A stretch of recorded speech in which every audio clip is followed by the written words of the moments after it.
सल्तनत बनाना या सल्तनत मिलना कोई बड़ी बात नहीं होती।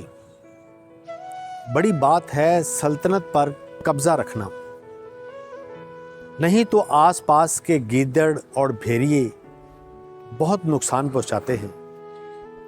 इसी तरह हमारी जिंदगी में कामयाबी हासिल करना भी कोई बड़ी बात नहीं, बल्कि बड़ी बात है इस कामयाबी को मुसलसल बरकरार रखना।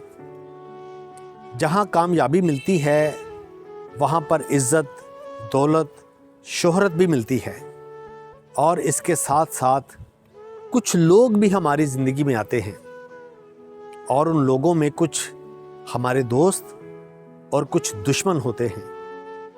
कामयाब इंसान वही है जो दोस्त और दुश्मन की पहचान रखता है।